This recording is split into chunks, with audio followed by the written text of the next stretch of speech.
I really enjoyed playing the board game Clue when I was growing up. It was a fun murder mystery where you played as one of a handful of guests at a mansion, where the owner had been, well, murdered. The fun thing about the game is that the weapon, place of death, and the culprit would all be randomly chosen and hidden away, so there was really no telling who the killer was. It could even be you. Yana Toboso takes that concept and injects it into Black Butler in what is known as the Murder Mystery Arc, or Book of Murder, a low-stakes arc that, for the first time ever, the reader gets to go along on the mystery-solving journey, really getting all the clues and trying to figure out what was going on, instead of just being spoon-fed the important information and watching Sebastian solve things with little to no context. Yes, I know I said the murder mystery is low stakes, compared to the previous circus arc and the next Zombies on the Titanic arc.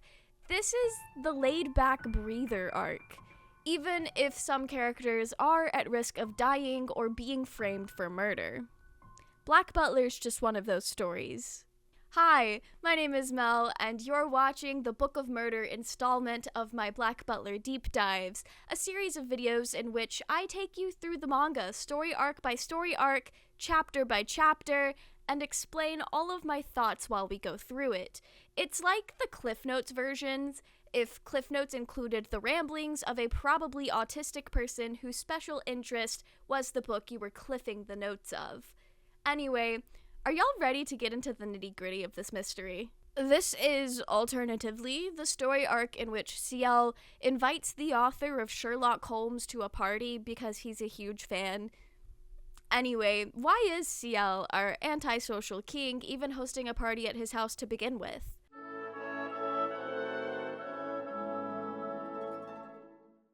Early spring, 1889. Winter had not yet run its course. While living hand-to-mouth as an oculist in London, I was also a struggling writer. I say writer, but I put pen to paper only when there were no patients coming through the door. And although I had contributed works to any number of times, only one had as yet been accepted. The remuneration for it a mere pittance. I was plagued more than ever by thoughts of simply shuttering the practice and moving to the Scottish countryside. It was then that I received a singular invitation. Yes, that was where it all began. Things start off from Arthur Conan Doyle's perspective. He's more or less the main character for this whole story arc, and the vast majority of this story is kind of told through his point of view. A very bold move on Yana Toboso's part, but one that was honestly pretty interesting. And the mystery wouldn't have worked as well from Sebastian or Ciel's point of view. We'll get into that later. However, after the initial setup, we do spend a moment at the Phantom Hive Manor before all the pawns come into place. The moment everything got set into motion. Soma and Agni are visiting because, of course, they are. Soma wants to spend the long-awaited winter holiday with Ciel, who is annoyed at Soma for making up holidays. Soma then vows to finally beat Ciel at chess, but Ciel has work. He does give Soma advice, though. Study chess strategy while he's working. He's got his little I'm better than you gremlin face. I love that Soma is the friend Ciel doesn't hide the more unsavory parts of his personality with. Yeah, Soma deserves better, but the fact that they can still be friends after Soma arguably knows Ciel better than anyone else in his life, save for Sebastian, it warms my heart to think about. It's really a sweet moment, and one that was left out of the anime adaptation, but I guess it makes sense why this page would have been left out since it doesn't add anything to the actual plot, and it'd be kind of dumb to have the voice actors come in for such a short amount of time when it wasn't really necessary. The scene then transitions into the kitchen, where Mei Rin is commenting on how dreary the weather is to Bard, who shares some wisdom on seasonal depression. It's always the season for depression in England. Bard, are you okay? They're interrupted, though, by a sudden intrusion. Two visitors clad in white, uninvited and unknown, except they aren't entirely unknown to the readers. We saw these two at the end of the circus arc, watching Ciel presumably on the Queen's behalf. They have sliced through the door into the kitchen, asking if Ciel is home. Bard and Mayrin are immediately on the defense, which, yeah, these two weirdos just broke in, destroying the door seems pretty aggressive to me. Almost as if to serve a reminder of the new revelation from the circus arc, we see Mayrin and Bard jump into action. But this scene also serves as a testament to how strong these new characters are. They initiate the actual battle and overtake Bard and Mayrin pretty easily. These two are not to be messed with. Almost as if on cue, Sebastian interferes, tossing a pastry onto the blade of the shorter one. This seemingly diffuses the situation. It's also telling that Sebastian seems to be pretty nonchalant about the whole thing, signaling to the reader that things are pretty chill, for now. The two new characters finally introduce themselves, Charles Gray and Charles Phipps. They're more commonly considered the double Charleses, though. Honestly, iconic of them to own the twin vibes of their names. These two are the Queen's private secretarial officers and her butlers. They're essentially the Queen's version of Sebastian. Not to indulge in a tangent here, but I do find it interesting that Ash and Angela, you know, the gender-fluid angel in Season 1, fulfill the same role as these two, and it's very aesthetically similar. When Season 1 of the anime was in production, this murder mystery arc was not out yet, nor had we seen the ending of the circus arc. However, it's pretty clear that the anime did have some sort of insider knowledge about the later story beats, considering Season 1 of the anime did spoil some pretty major things before Yana Toboso revealed that same information in the manga, and there's a plethora of parallels that Noel and I have been going insane over. We've been rewatching Season 1 of the anime. I'm not sure if Ash and Angela were a direct reference to Double Charles and if it was all intentional, but it feels too similar to not be on purpose. Even if there are major differences to these characters, as far as we know, the Double Charles are both human, so no angels have made an appearance in the manga yet. But it does feel like the remix version, if that makes any sense. Season 1 is basically like if you took the plot outlines of the manga and kind of like remixed it in a way for like silly fun vibes. After Charles Gray and Phipps introduced themselves, they explained the nature of their visit, flashing a fancy letter from the Queen. Ciel must host a party in honor of a certain visitor. Ciel is incredibly unhappy about this proposition. I mean, he is our antisocial king. When has this kid ever been willing to go to a party? Aside from that one party we saw him attend with his father, you know, the one where he met Baron Kelvin, unfortunately. But even then, this kid seemed very out of his element. Ciel, at least the kid that we've gotten to know by that name, has never been much of a party goer. He questions why he is the one that should host, since he doesn't even know this man that is to be the special visitor, and he doubts that the man would enjoy even being hosted by him. Charles explains that the man in question is a distant German relative of the Queen, traveling in secret. He's interested in the industry and literature of Britain, and Ciel has a prominent business and plentiful connections. Ciel pushes back, stating that Queen Victoria would be better suited for her connections. Charles Gray reveals that the Queen is a bit skeptical of Ciel's report from the last mission. We see that Ciel more or less told the truth, but left out certain details, you know, about the human trafficking, but it's pretty much what happened beat for beat. So, like, he didn't really lie, but I guess she didn't enjoy the fact that he just killed everyone, or that he let everyone die. So, like, understandable, but not really. But also, I'm too biased.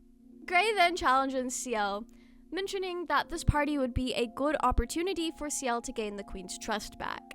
This request is to the Earl of Phantom Hive, not the Queen's watchdog. Ciel accepts. Gray also mentions that he will be attending the party as a supervisor. I love the way that Yana Toboso draws him here. He's got two sides, serious and scheming, and silly little guy. Gray then brings up the matter of security. The manor is pretty safe, that much has been confirmed. Ciel then states that he's against bringing in additional personnel since that poses a risk within. He trusts his found family of bodyguards, and we've seen that they're more than capable. Ciel is in safe hands. As for everyone else, well, we'll just have to wait and see. Once in the privacy of solitude, Ciel requests that Sebastian prepare the invitations, and also reaches out to Lau and Undertaker. Undertaker? Lau I can see as a normal guest, given his status as the British branch manager at the Shanghai Trading Company. Someone Ciel more or less trusts enough to keep around. Even though he and Ciel had only known one another for a couple of years, Lau honestly feels a bit like a family friend, probably because he was also friendly with Madame Red, and they were introduced as if they were buddies. But despite his ability of violence and willingness to commit murder, Lau does have very comforting vibes to the reader. At least to me. So I could see why Ciel would invite him just for the fun of it, just to have somebody in his corner. However, Undertaker? Ciel does not like being around this man, and Undertaker wouldn't be a good guest for the party, so why would he need to be contacted in regards to this? Looks like Ciel is maybe expecting something to happen at said party. We'll get back to this later. On their way out, the double Charles encounter Finney, who didn't get the memo that they're more or less welcome guests. Finney stands, presumably ready to defend his home. However, before he can make a move or say a word, Phipps lunges at him, stating that he's open to an attack. But we see that instead of attacking Finney, he somehow has put a flower on Finney's hat, patching up the hole that was left by Peter and Wendy when they came to attack the Phantom Hive Manor. It's honestly kind of cute. We get a fun character tidbit here. Charles Phipps keeps a sewing needle and thread on him at all times. A butler must be prepared to handle any emergency. Such a small interaction that may be an important clue later on. This is a murder mystery arc after all. Everything matters, even if it doesn't seem like it does. I say knowing full well I've never actually read a murder mystery novel in this type of way, but I watched that one Doctor Who episode that was about, what was it, Agatha Christie? I don't remember, it's been a really long time.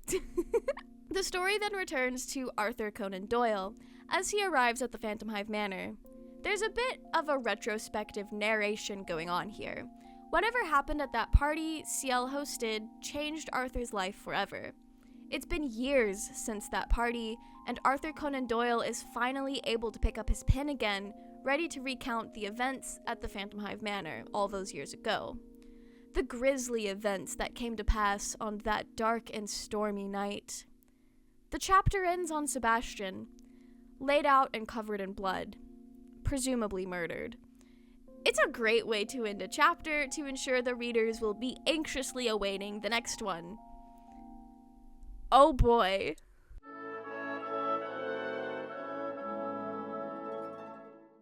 There is a joke in this fandom that Sebastian can be a bit of a Karen, and this chapter cover has those vibes. He's a busy single mom trying to wrangle his gaggle of fools.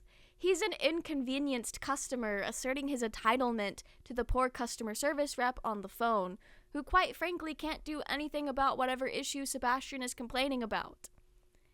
Yeah, I'm aware he's most likely ordering something or discussing some sort of important matter in this image, but that's less fun. Like father, like son. Someone that I am assuming is Diedrich is filling Ciel in on the state of affairs in Germany, and making the remark that his negative traits are turning out to be like his father's. I honestly love this because this little line goes a long way to characterize a dead character that we don't get to spend a lot of time with. There's a lot of takes on Vincent's character, but all we know for a fact is that he was conniving and sneaky, just like our little boy here. Vincent really was the mansplain manipulate male wife. Diedrich then leaves Ciel with the advice to not do something stupid. I'm choosing to interpret this as Vincent did a lot of stupid things growing up, and could often find himself making less than ideal decisions. We've seen that Ciel more or less makes relatively good decisions when he's in a sound mind, but he is just a kid, and I think Diedrich is also giving that warning because Ciel is really young. I mean, he's 13. I don't know about you guys, but I was 13 once, and I do not think 13-year-olds are the wisest of individuals. No offense to anyone who is 13. It's nearly time, though. Things shift into a busy scene as everyone prepares for the party. The sky opens up on a downpour, setting the mood for said party. Bard does the funny comment that it's raining because Ciel is doing something out of the ordinary, but Mayrin says he's being rude. Either way, the dinner party would not be rained out. It can't be. That would be too convenient. We are then shifted back to Arthur Conan Doyle's point of view. He really can't figure out why he would have been invited to such an event, especially considering the other guests have way higher social status than he does. Irene, the opera singer, Grimsby, her stage director, a son of a distinguished shipbuilding magnate. They're using words that I do not hear on my day-to-day life. A rich fellow with fingers full of diamonds. Arthur here feels very out of place and very self-conscious. However, that is interrupted by a pair of boobs. Did you forget Black Butler is a shonen manga? Because I sure didn't. Lau and Ranmao are also at the party. They speak for a bit, and Arthur reveals that he's never even met the Earl of Phantom Hive, so he really doesn't understand why he's there. Lau shares that he can never tell what the moody kid is thinking, and states that something really amusing will happen. Lau is a mysterious guy, and he's gone and dropped some ominous foreshadowing for the readers and Arthur. Whatever Lau thinks is amusing, it will surely not be funny to the average person, but more eventful and perhaps dangerous. You can tell by his face here. Lau continues to explain a bit about Ciel. He's antisocial, so this party is the first time he's ever welcomed guests into his home. That is aside from, his family and Soma and Agni. Lau describes Ciel as a guy with a sour expression and an eye patch, to which Arthur imagines a very grumpy, kind of older fellow. As if on cue, though, Ciel appears before the guest in all of his youthful glory, and Arthur realizes that the Earl of Phantom Hive is in fact a child. As Ciel is greeting the group, he notices that the guest of honor, the whole reason he's doing this damn thing in the first place, isn't even there. Sebastian chimes in that it's probably due to the weather, as they're discussing that the party can't just wait in the hall. George von Simons? I'm not very good at pronouncing German. Simeons? And Charles Gray arrive. Sebastian then formally introduces everyone, calling their names and allowing them to enter the dining room.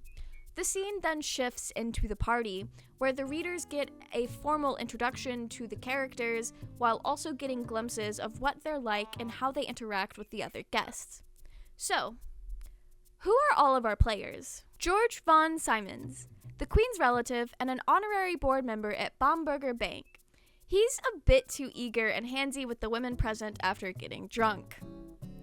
Carl Woodley, the president of Woodley Company, which specializes in diamond polishing. Obviously Ciel Phantom Hive, at this point he needs no introduction. Patrick Phelps, trading division board member at Blue Star Line, which specializes in shipping and shipbuilding. Wow, we all know and love him. On paper, he's the branch manager of the trading company Kongrong, in case you needed a reminder. Grimsby Kane, stage director and overly defensive of Irene, picking a fight with George von Simons. Irene Diaz, opera singer, fairly inoffensive. Arthur Conan Doyle. Well, he actually doesn't get introduced and is mostly ignored at the party. He's not a man of status. Lau was the only one who had gone out of his way to speak to this man. That is until Ciel approaches him. Ciel had read his work and really, really enjoyed it. He pretty much was a fan. It seems that some of the party guests noticed that Ciel was engaging with this nobody, and curious as to who he was and what kind of value he could bring as a connection, the guests start interacting with him.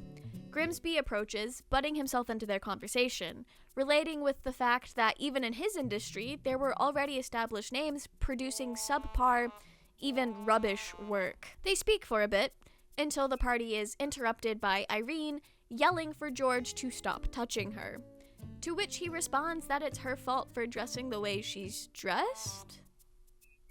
Not very feminism of you, sir. She smacks him, as she should, after he grabs a hold of her again.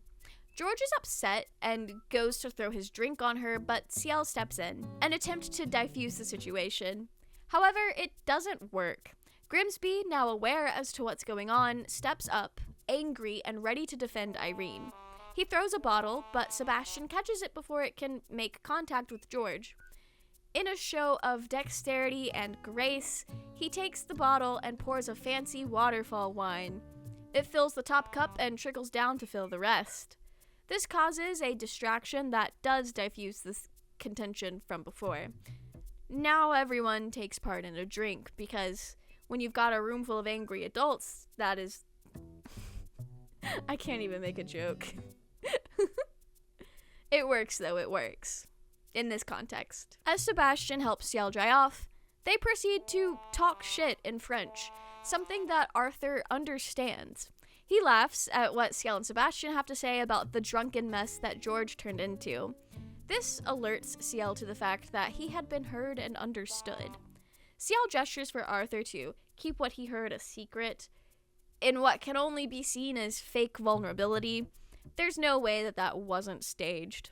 A running theme for Ciel during this arc, actually. George has fallen asleep, and Ciel asks Sebastian to take the man to his room. Ciel is also leaving the party, as it's time for him to retire to bed, playing into being a child in order to get out of entertaining the guests and being social.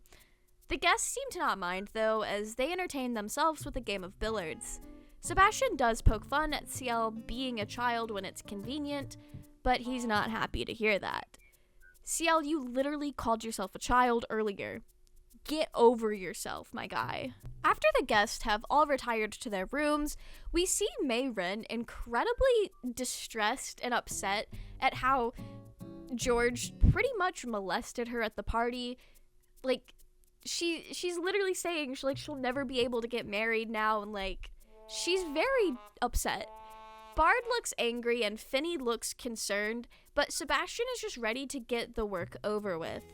There's a ding from George's room, alerting the staff that they're needed. Sebastian accompanies Mei Ren to check on the drunken guest, only to find a locked door.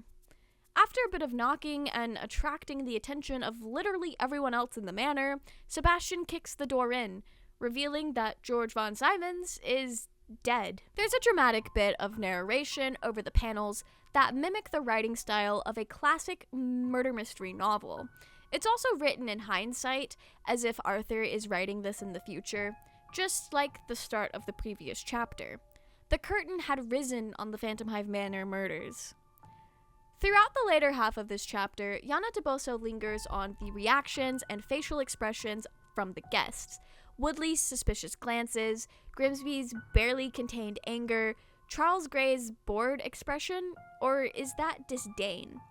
After George is found dead, we see how everyone reacts. Shock, disbelief, fear.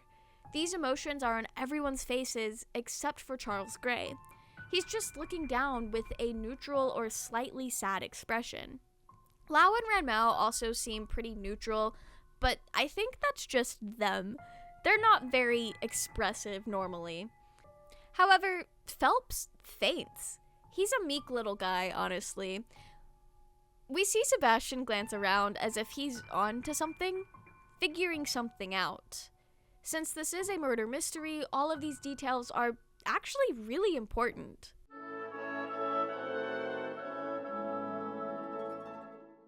Now that the actual murder has happened in the murder mystery, and it's not the one that was teased at the end of chapter 1, we've got a lot to unpack and investigate. Another quick round of "he's dead" and reactions here. Everyone is displaying various degrees of shock and fear except for Charles Gray, who looks inconvenienced, perhaps even a bit perplexed. George von Simons is dead, presumably from a chest wound. Bard and Finney arrive at the scene, and Bard mentions that it's a bit hot in the room. Sebastian states that he heated the room in advance, but George must have been chilly, heating it more. Ciel and Tanaka then enter the scene. Ciel and Sebastian exchange irritated glances. Whatever was going on was maybe not part of their plan? Bard offers a bit of expertise on how fast corpses rot, stating that they need to move the body right away. Arthur supports this, saying he believes they should move the corpse to a cool, dark place until Scotland Yard can come investigate. They opt to move the body to the cellar. Storm still going strong outside, everyone is more or less stuck at the Phantom Hive Manor, and help will not be able to arrive anytime soon, meaning that the Phantom Hive Manor was more or less an isolated location, and it was highly likely that the murderer was still in the manor. Perhaps one of the guests? Lau really is openly carrying some brains for once. Irene brings attention to the fact that the door was in fact locked when Sebastian and Mayrin arrived to discover the body. She thinks the killer could have entered and left through the window, however there was no evidence of someone coming in, no footprints, and the window was also locked. So if they didn't come through the window, then the killer must have been able to lock the door themselves, meaning that they had a key. However, Sebastian brings up that no one could have gotten a key without going through him first, and the door was also latched on the inside, meaning it was locked from within. What they have on their hands is what is considered a locked room murder. Woodley thinks that that's impossible, though. They aren't in a novel. They're in a graphic novel.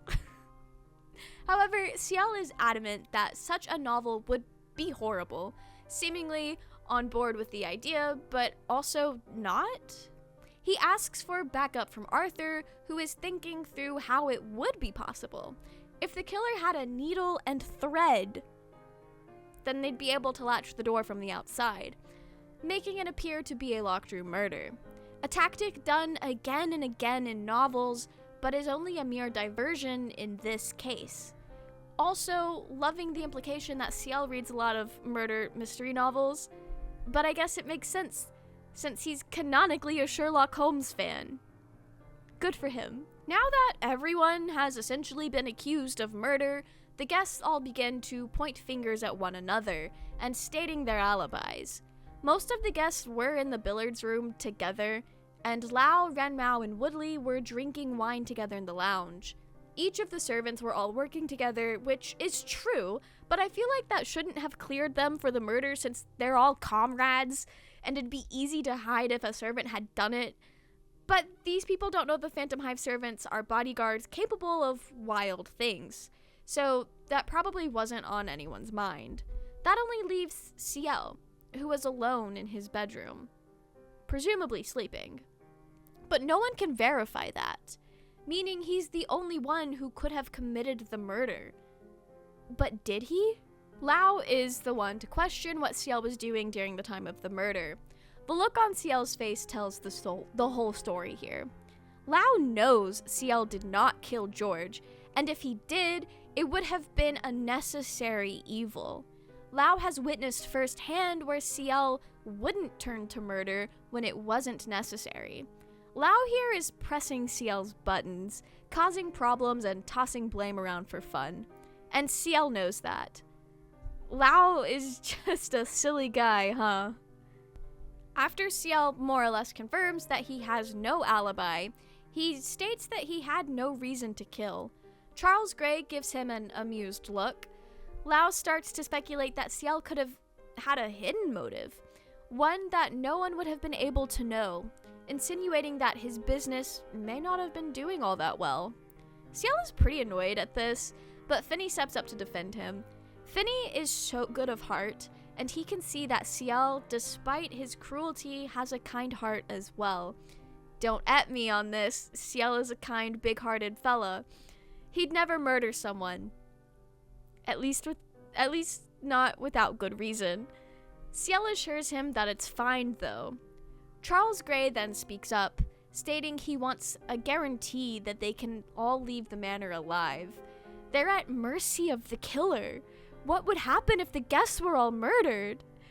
Forcibly sealing their lips and allowing for Ciel, or whoever, to get away with it. Lao suggests locking Ciel up, stating that he's so scared. Please. Lao is only afraid of falling on Ciel's bad side, but he's not afraid of this kid. I think Lao knows the real bite of the watchdog comes from Sebastian. Yes, Ciel is capable of defending himself, but there's a level of trust between Ciel and Lao. They both use one another to get what they need, and they know that. There's a little bit of give and take, and it goes both ways, and I think both of them knowing that about each other is what allows them to trust one another, because they know where the other one lies. Both Ciel and Lao know that as long as their relationship can benefit one another, they're completely trustworthy to one another. At least that's my read on their relationship, friendship. Can I call it a friendship? Lao is a grown-ass man. It would be weird for him to be friends with a 13-year-old, but it's like a family friend, like the cool older cousin, or like your uncle, or your like parents' friend that is more or less a part of the family, even though Lao only knows Ciel and Madame Red. I'm gonna be really, really upset if Lao ends up not being who I think he is by the end of the manga. But that's okay. I don't think that's a bridge I'm ever gonna have to cross.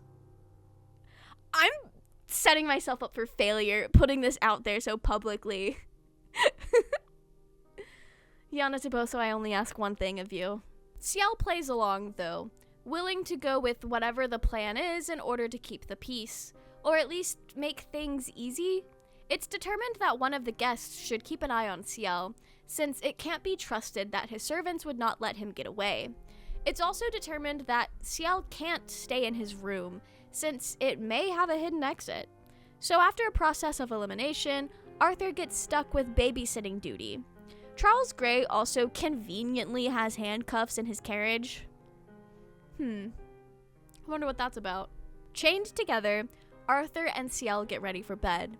Honestly, Arthur is the most normal person in this whole manor, so I guess it's fine that it's worked out this way. I'm thanking God every day that this didn't turn into some weird Sebastiel bait, but I digress. It's also very convenient that Phelps's room was next to George's, and after the murder, he refused to use it. So Phelps swapped with Ciel. Although, since Arthur was keeping an eye on him, that wasn't, super necessary, but hey, Phelps is getting to stay in Ciel's room. I hope he sleeps well.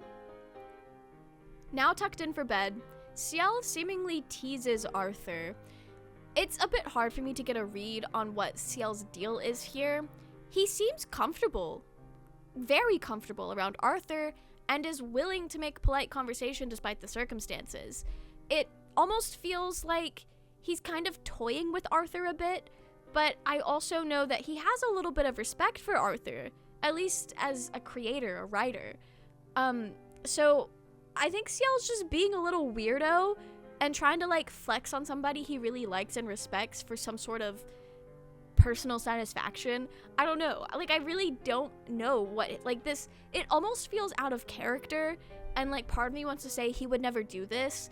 But obviously he did that, and I can't just brush it off because it comes from the source material, the manga, the literal Bible of Black Butler. So it's not out of character. And the more I look at it, the more it's okay, well, maybe it's not what I think it is, because on the surface it almost feels like he's kind of being a little, he is being mischievous. And I think if you could read it a certain way, if Arthur were younger, or if Ciel were older, or if this was actually one of those weird age gap stories, it could be read as flirting. But I don't think that was entirely the goal here. I also just think Ciel wouldn't flirt for real. He's very, very uncomfortable the couple of times he does flirt with Lizzie to kind of manipulate the situation, and very embarrassed by it afterwards. So this whole thing just feels weird. But weird in the sense that I can't place what is going through his head. and this is a character that I have sit and stewed with for over a decade, and I feel like I know pretty well. So I just get to this part, and I'm like, you're just messing with him. You're just playing with him. But, like, why? What do you hope to gain? Are you bored? Go to bed. I don't know if any of what I just said made sense. It was not scripted. Anyway, Ciel asks if sleeping next to a murderer makes it hard to sleep. Arthur doesn't seem to really believe Ciel is the killer.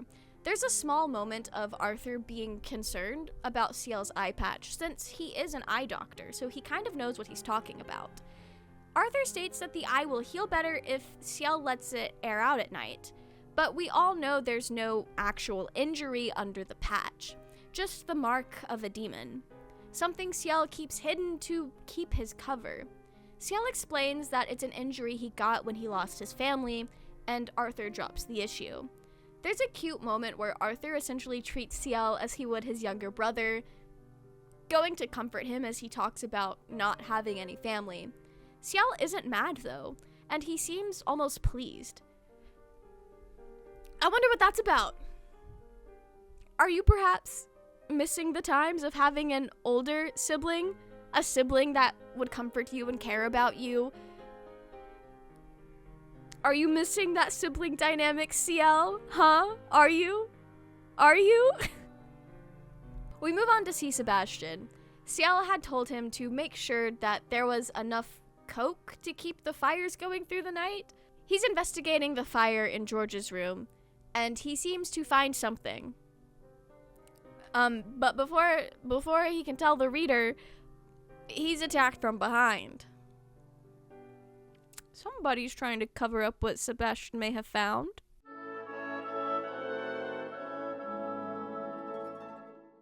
In a scene that's briefly framed to make us believe Bard was just outright attacking Sebastian, and possibly the same attacker from the end of the previous chapter, we see that Sebastian is making the rounds, asking the servants to take care of certain tasks as soon as morning breaks.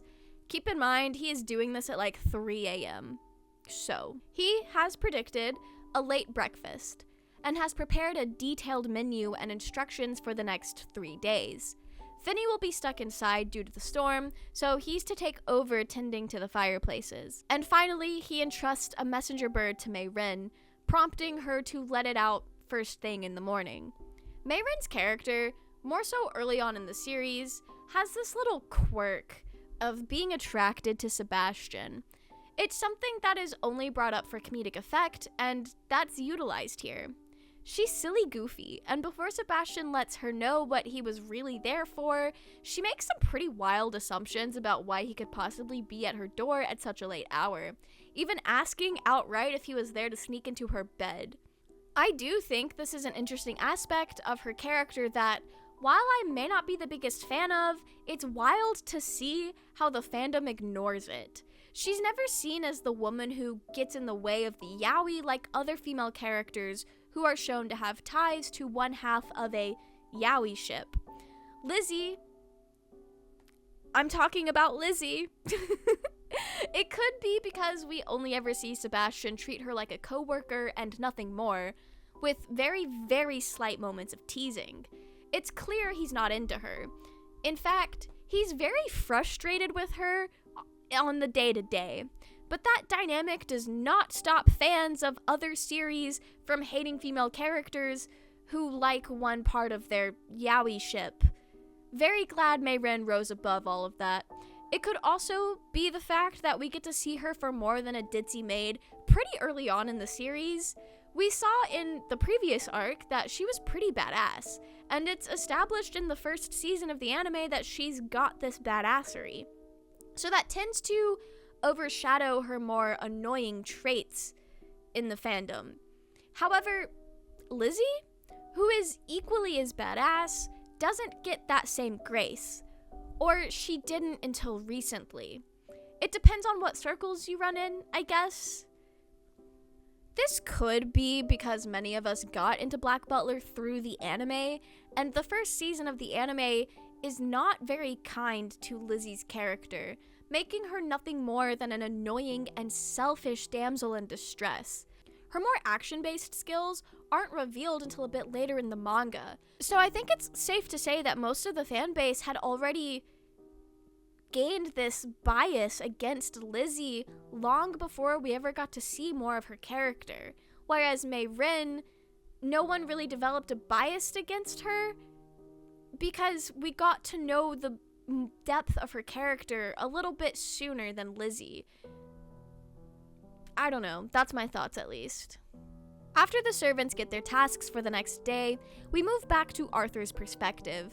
He's having trouble sleeping, and is thinking about how Ciel is just a kid. He's just a little guy, like his own little brother. There's a moment of him pointing out to himself that when Ciel is asleep and not putting on airs, he looks more like a child, more his age.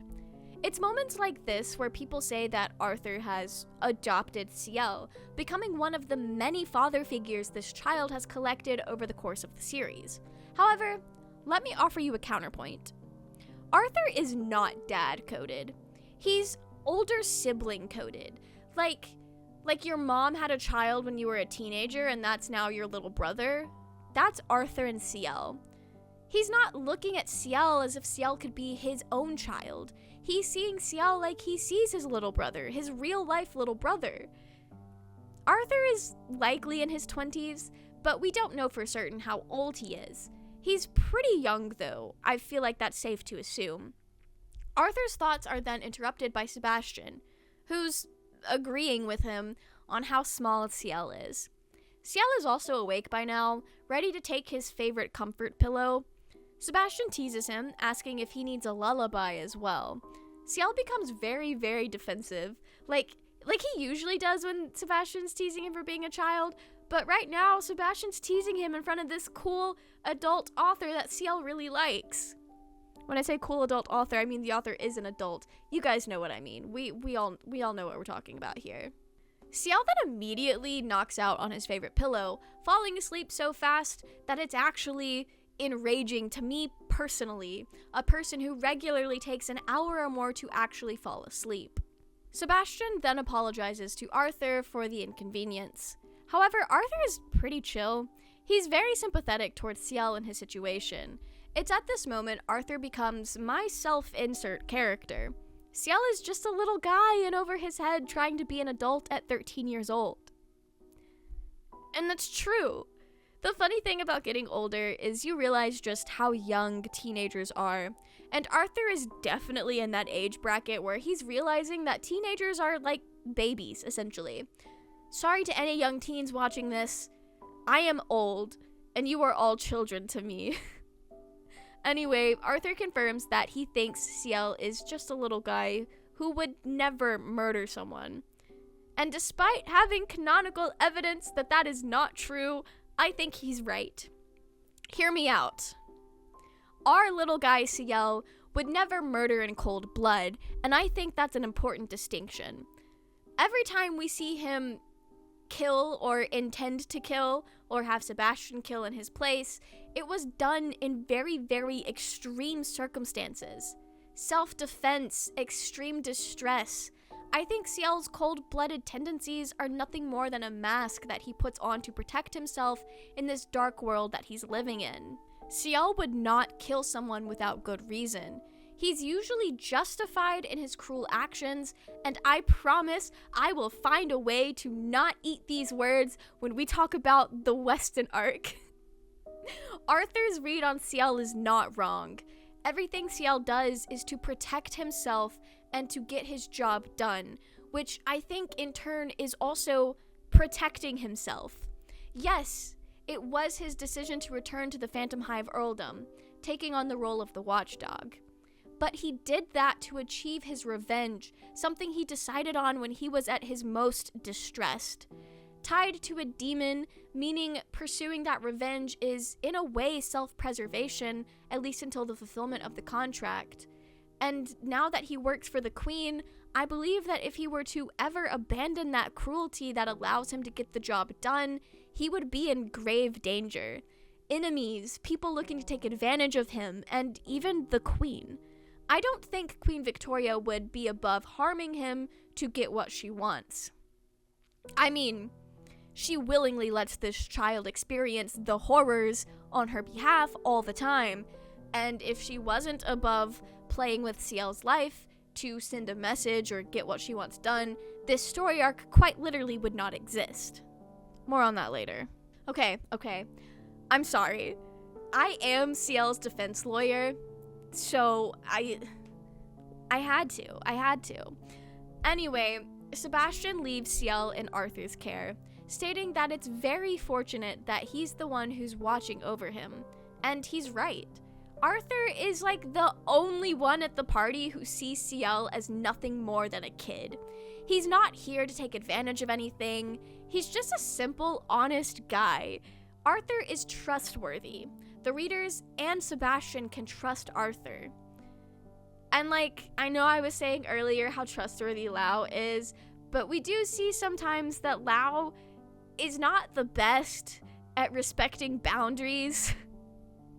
Not in a way that, I feel like he needs to be locked up, but sometimes he just makes a joke that goes a little bit too far for Ciel's liking, and I don't think Ciel would have had a good time being chained up to Lau during all of this. So Arthur really is the best choice. Unable to sleep, Arthur thinks through this curious case. There's a lot of allegory to murder mystery novels. Yana DeBoso is really driving home that this is a parody of that genre. Arthur suspects that Sebastian and Mei Rin perhaps could have been the culprits, their motive being to frame Ciel and flee, possibly due to a forbidden love. Since a butler must devote his whole life to his master and is unable to date or marry, it's plausible, and a trope amongst murder mysteries, just like this one. Arthur shuts his thoughts down, though. He writes these types of novels, so he feels that his reasonings are a little bit flawed, trying to apply fiction and tropes to reality. We see Sebastian back in a room with a mess on the floor, back at the fireplace, ready to return to work. Or get back in position? It fades to black. Arthur is woken up by Ciel. Something is not right. Sebastian is late, and Sebastian is never late. Arthur has a moment of thinking that Sebastian did in fact flee. Tanaka then enters the room, apologizing for being late. Ciel asks him where Sebastian is. The next page, between panels of Ciel and Arthur running through the halls, we see everyone looking distraught. Everyone but Charles and Lau and Renmao. Finny and Mei Rin are inconsolable, sobbing, worried about how to break the news to Ciel. They're just a big family who lost a member. They mean everything to me. I love them so much. Ciel arrives on the scene, still in his pajamas. Sebastian is laid out on the floor, covered in blood, impaled in the chest. Mei Rin and Finny try their best to protect Ciel from this grisly scene, but honestly, he's seen worse. He tells them off for giving him orders, and he approaches Sebastian's body, foot stepping in the blood. He tells Sebastian to stop playing and to get up, almost mirroring the scene from chapter 4 when he gets shot in the head, where it's revealed that he is in fact a demon and not that easy to dispose of. However, this time, he doesn't get back up. He lays there, splayed out for everyone to see. Ciel slams his foot on Sebastian's torso. He rips out the fire stick that's lodged in Sebastian's chest. He continues to yell at Sebastian to get up, commands him. Ciel smacks him. Who gave Sebastian permission to die? I find the wording in this scene very interesting. We know that when Ciel commands something, Sebastian has to do it. He specifically commands Sebastian to get up, but he does not. I believe that line in particular is what sells it to the reader that Sebastian may actually be dead. Ciel continues to hit Sebastian, unaccepting of his death, until Bard stops him, stepping up to rein him in. He's already dead. Ciel seems to have a hard time accepting this, clinging to Sebastian in what's honestly probably weird fan service framing. Ciel leans over him. Remember how close their faces are? This is going to be important later. I am not going to delve super into how this scene could be read as Ciel bait. Yes, there's a tad bit of fan service style of framing going on here, but if the intentions of this scene was to Ciel bait, it's a lot more subtle than some of the other instances. It's there, but with more plausible deniability than normal. I will say though, Sebastian did try the grimace shake. That joke is very, very outdated by now. I should have made this video like 2 months ago, and it would have been a little bit more appropriate. Lau remarks that it would have been impossible for Ciel to commit this murder, meaning there was something more at play here. He's amused. This honestly horrifies Arthur, and yeah, I think the average person would be very, very disgusted and distraught to see how Lau is reacting here. It probably kind of looks like he did it with the lack of seriousness for the situation. Arthur then turns his attention to Ciel, who is being comforted by Mayrin and Finney. Despite everything, the shaking shoulders with each sob, the loss of his dear Butler, Ciel does not shed a single tear. Arthur wonders if it's the pride that keeps him from crying, or if Ciel was just simply out of tears to cry. I interpret this as Arthur realizing that Ciel has probably been through a lot of trauma, losing his parents, having to grow up too fast to take on the earldom, and now he's a shell of a human being, unable to cry. Maybe he'd felt worse.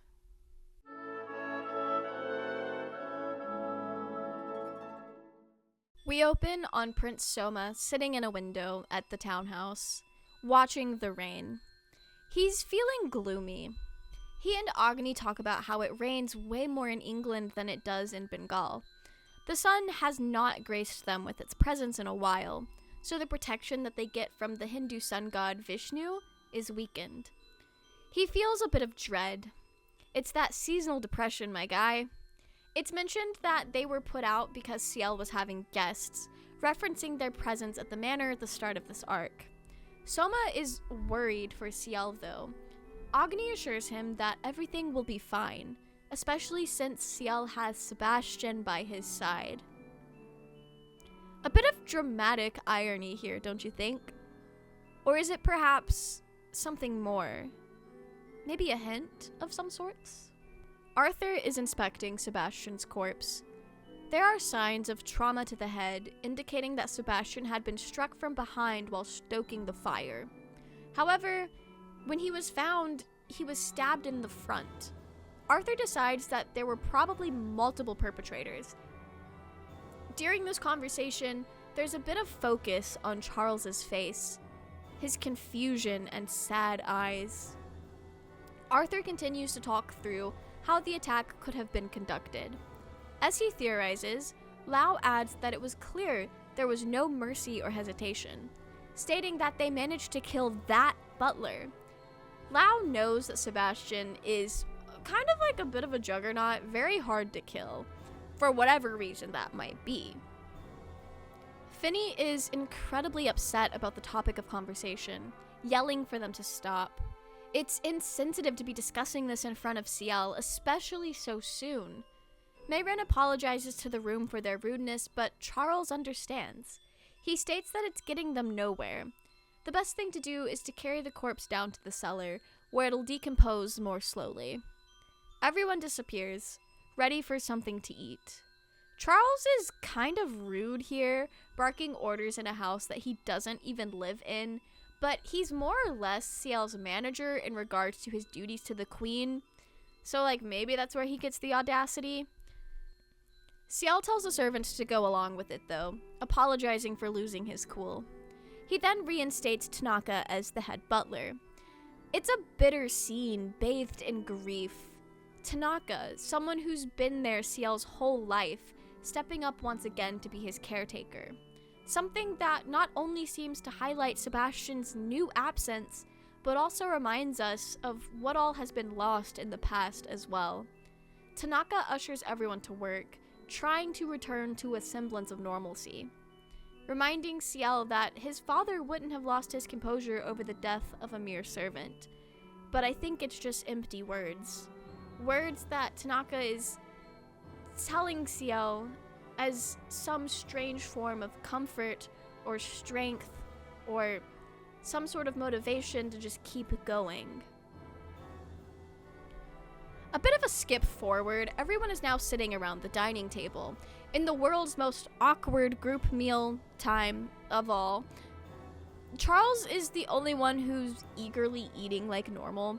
In fact, Charles is pretty unfazed about everything that's going on. He's always been a bit odd, so it's hard to pinpoint why he's such a weirdo about all of this. He was more concerned about getting food after finding Sebastian's body, and he's more or less going on like nothing has happened.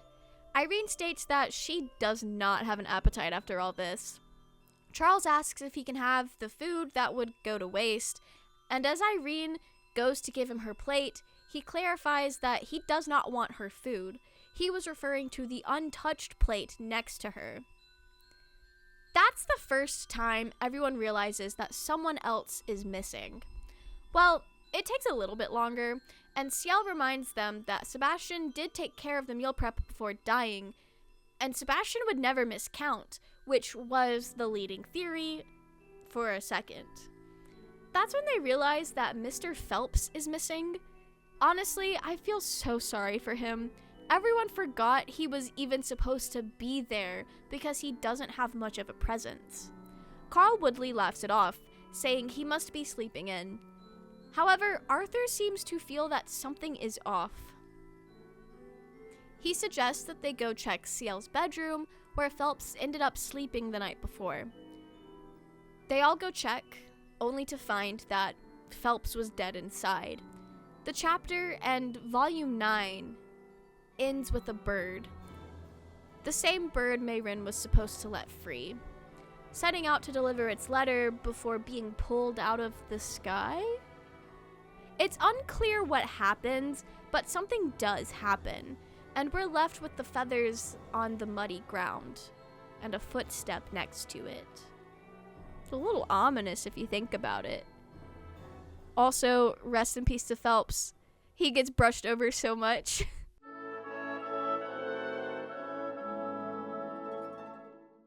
Rain hammers down on the manor. Bridges flooded, trees fallen. To reiterate, everyone is effectively stuck at the Phantom Hive Manor, and there is no way for help to arrive. This is the first time Charles is shocked by a death. Phelps has been dead for quite some time, and it appears that he was killed by a vampire? Astarion, is that you? Not the Baldur's Gate 3 simping on the Black Butler video. Jokes aside, he does have puncture wounds on his neck. That classic Black Butler tonal whiplash is back. Interrupting the serious moment, Lao and Ranmao start going through Ciel's closet for fun, making note that Ciel kept a Chinese dress that Lao gave him.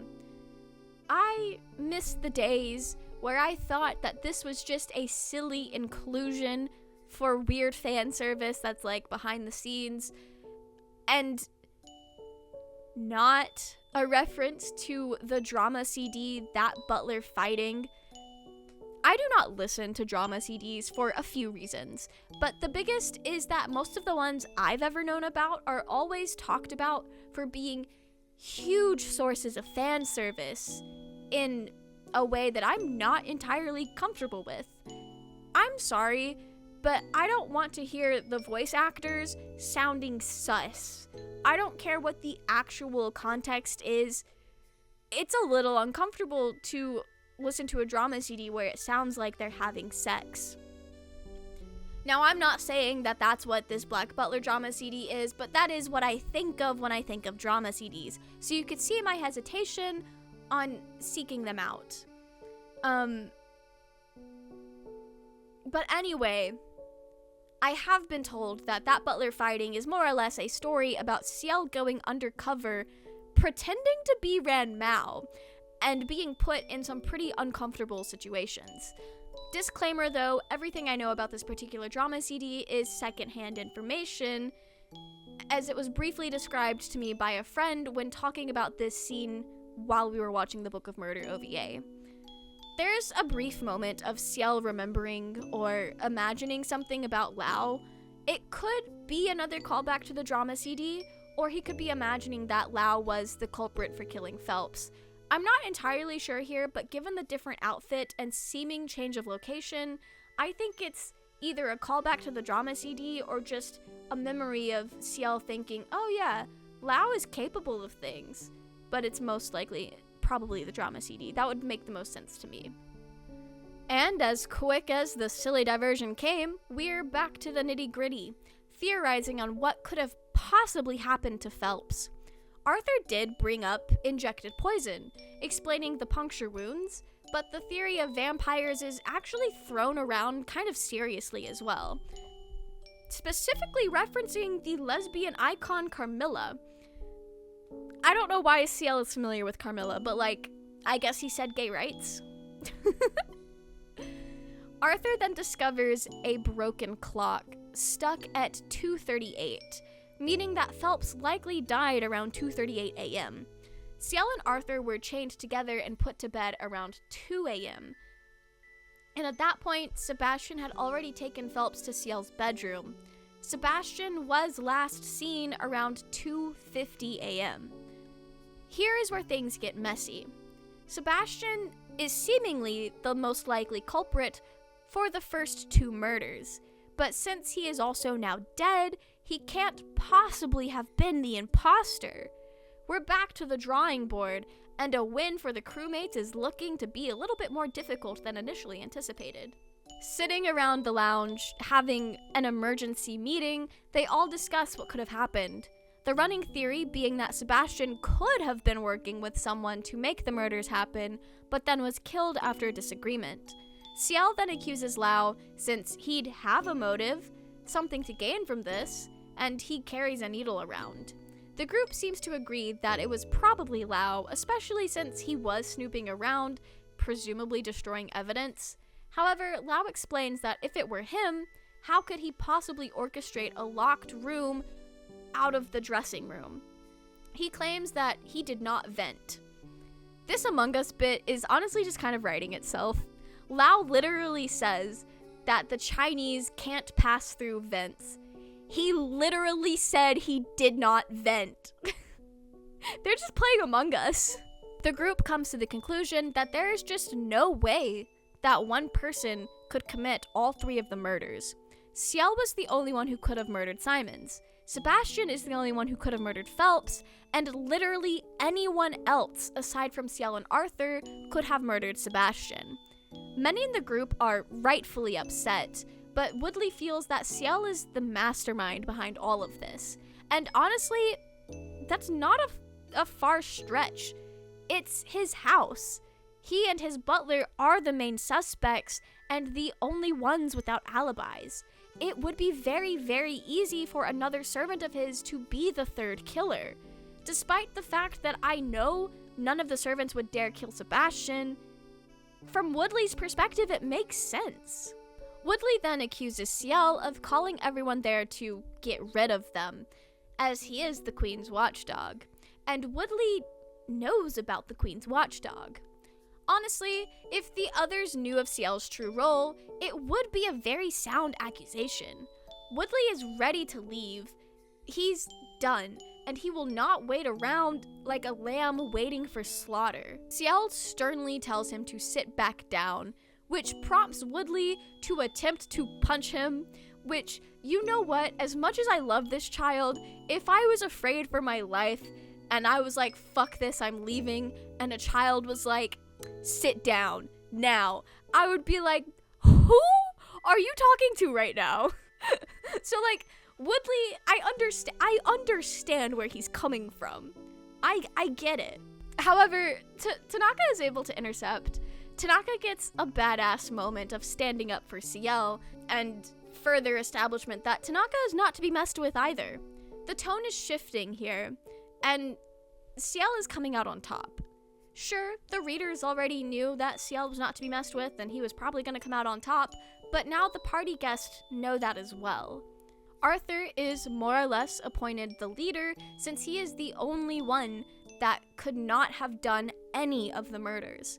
He is, in fact, the safest person in the room. They all agree that they should catch the culprit, but Ciel will not have them wandering around the manor. He smiles. A smile that Arthur will never forget.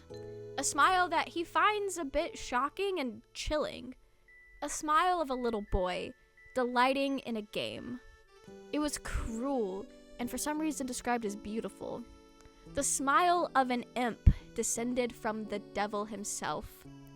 Sebastian has raised him well, I guess. Little dad bashing crumbs.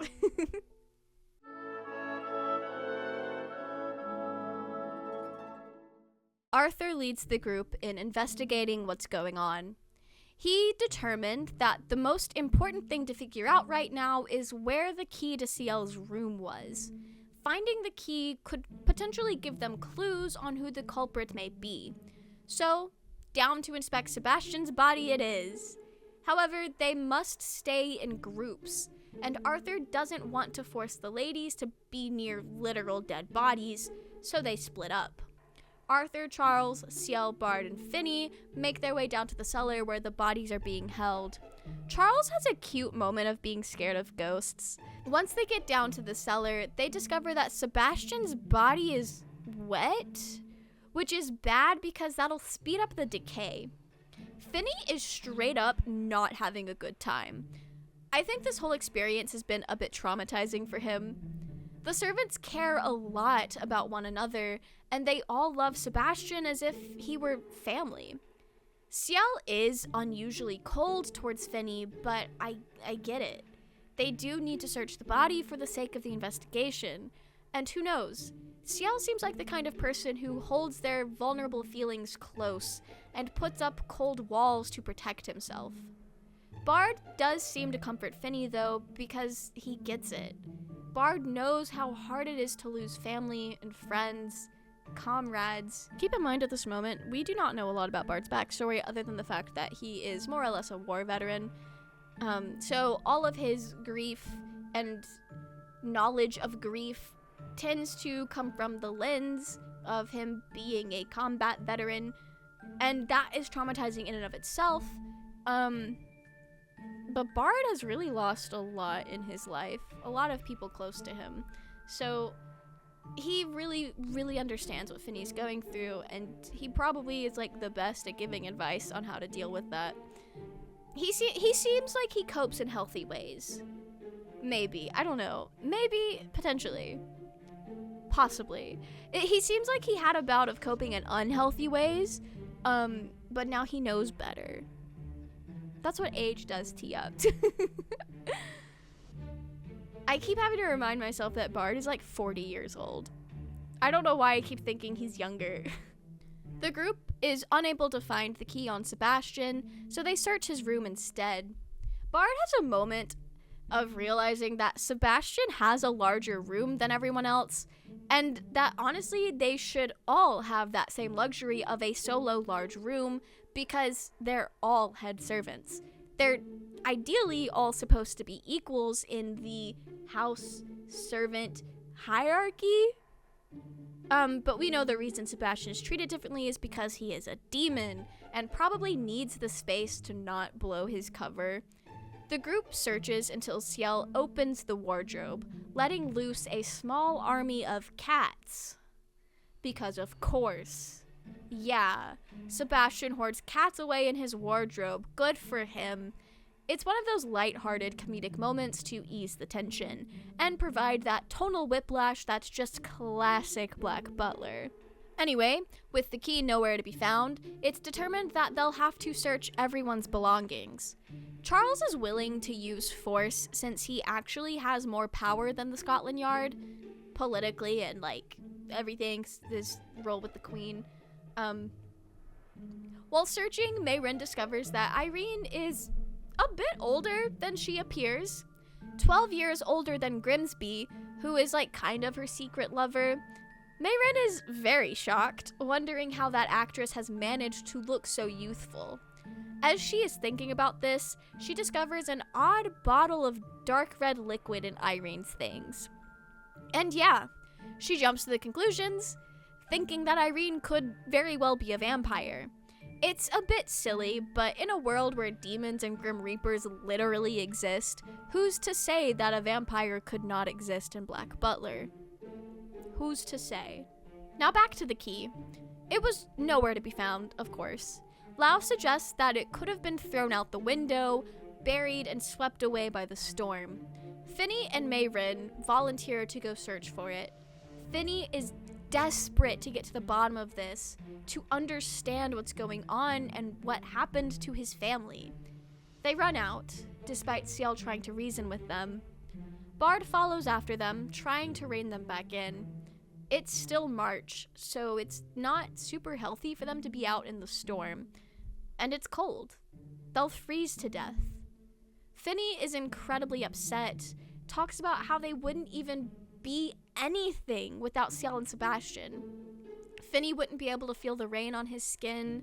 They all had nothing, came from nothing, had nowhere to go. We see the moments where each servant met Sebastian. Each of them owe their lives, and Finny is willing to do anything to solve Sebastian's murder. They have a heart-to-heart, a good cry, and the reminder that they still need to protect Ciel and keep the rest of their home safe.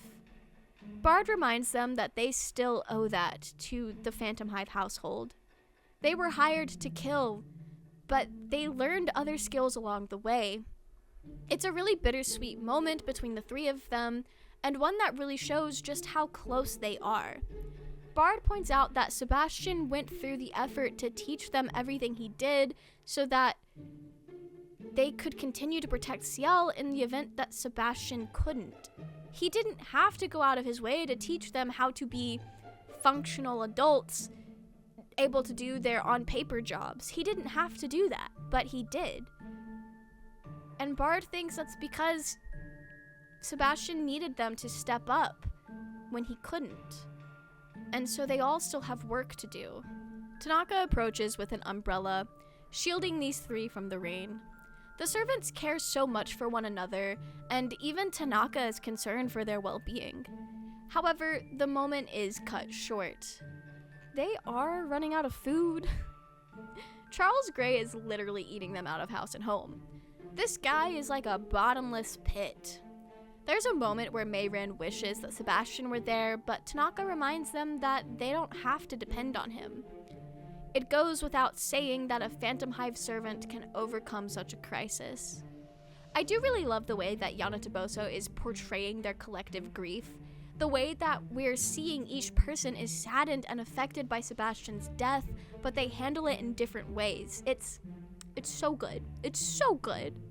Back with Ciel and the guests, they're starting to go a little stir crazy.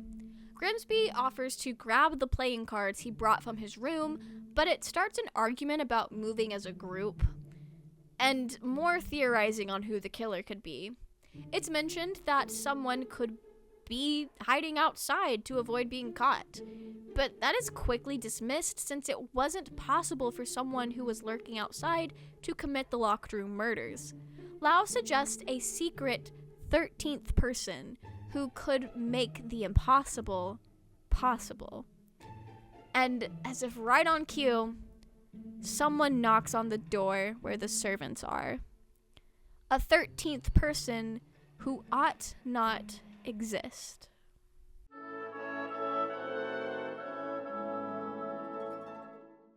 The servants have apprehended a new player.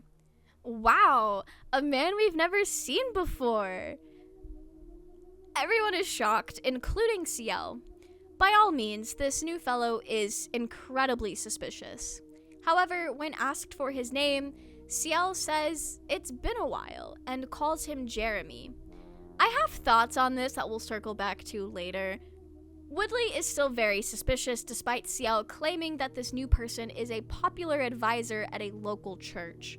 Jeremy calls Woodley out by name, something he shouldn't have been able to do, but he plays it off, stating the rings on his fingers made it obvious that's who he was. Jeremy, despite seeming like the perfect culprit, does in fact have a rock-solid alibi. He'd received Sebastian's letter, which seemed to anticipate that the butler would be killed. And he couldn't have been the killer because he was in London watching a play the night before, proven by a ticket. He wouldn't have been able to make it to the manor in time. The show ended at like 10 p.m., and it usually takes about 2 hours to go from London to the Phantom Hive Manor, but because of the weather, that would have been like doubled, and so he's marked off as not being able to go. They actually say the play ends past 10 p.m. They don't give an exact time, somewhere between 10 and 11 though.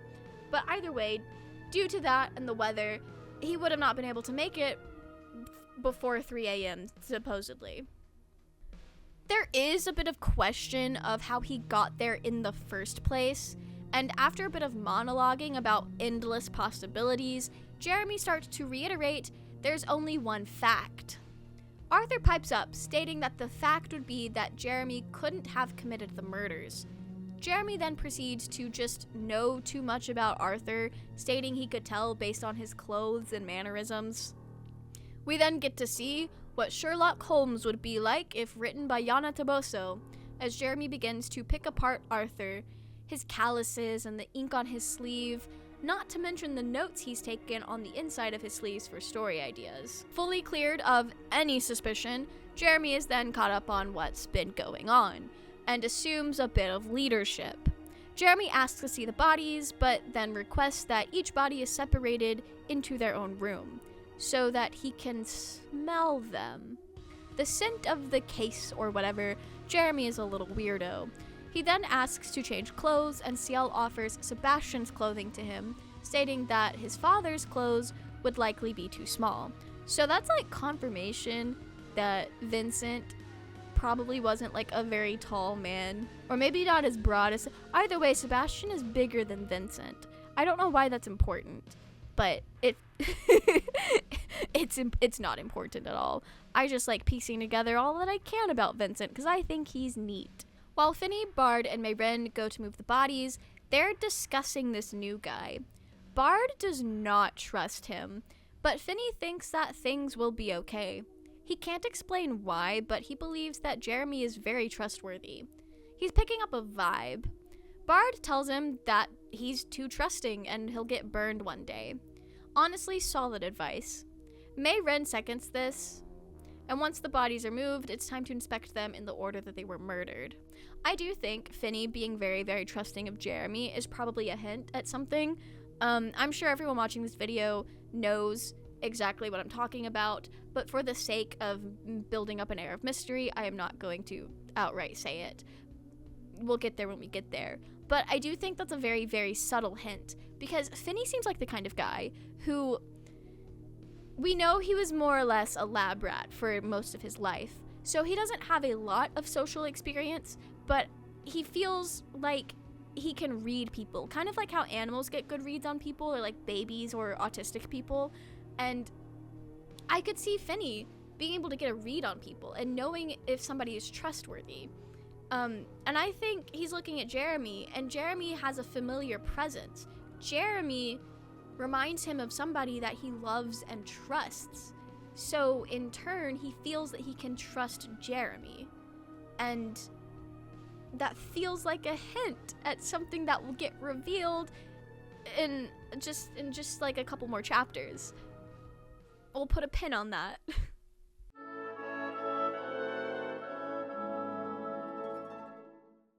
Bard is incredibly suspicious of Jeremy. He does not trust him, and he wants to know why this clown has just appeared out of thin air and is now taking charge. This is either confirmation that, Bard is either not good at reading people, he doesn't sense familiarity, or there's a certain somebody that, despite how much he loves and trusts him, he doesn't really trust him. I'm gonna unpack that later. I don't know if I'm gonna pack that in this arc, but I need to unpack that later. Jeremy takes to inspecting the bodies. Now, I'll be honest, I've never read nor watched a single Sherlock's Holmes thing, but I was on Tumblr during the height of Super Wholock, and as a Doctor Who fan, I saw a lot, and I mean a lot, about BBC Sherlock. And based on the jokes people would make about struggling to plug in their phones, it's not hard to figure out that this overly analytical approach to taking in every single aspect of a person and the details of their belongings to determine what they were like or how certain things played out is classic Sherlock behavior. This is just Sherlock Holmes the manga.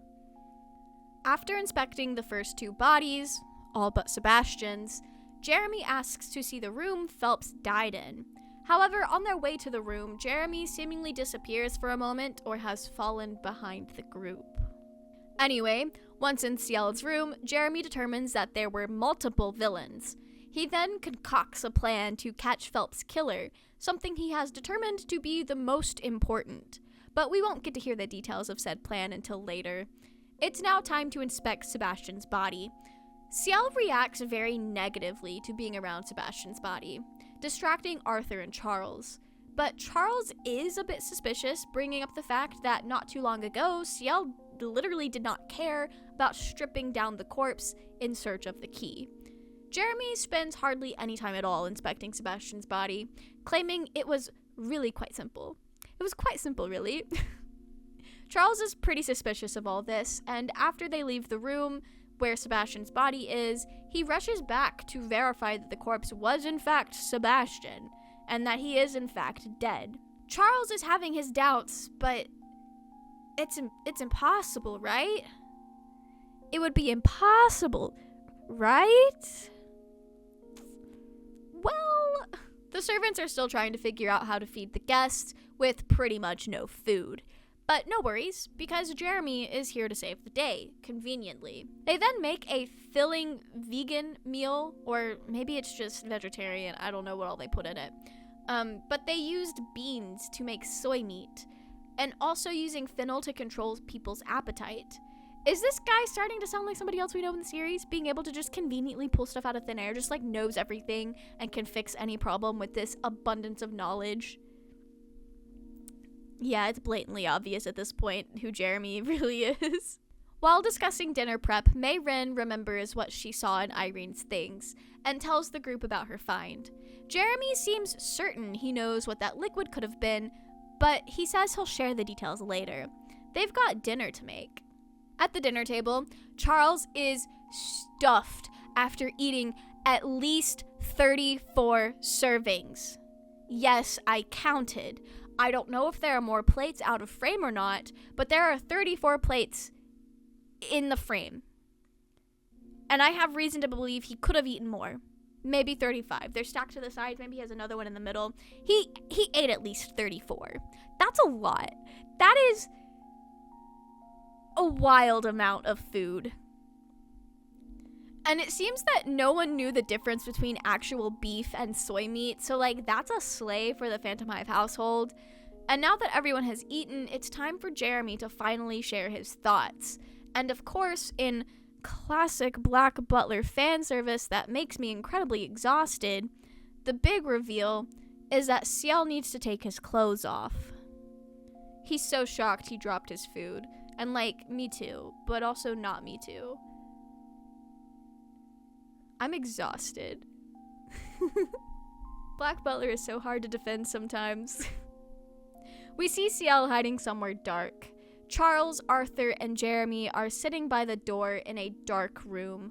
The killer is sure to reappear. Everyone is on edge, not sure how this will play out. But the culprit does show back up.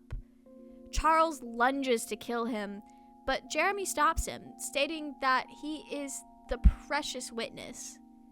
Did they just capture the killer? Also, I would like to say that they do take Ciel, like, there is reason that Ciel took his clothes off. They're trying to, like, mask his scent. And they also put Ren Mao in his clothes. And it feels like it was supposed to be fan service, but it's so glossed over that it doesn't even register as something that was, like, done for the gratification of the reader. Ranmao is a very interesting character.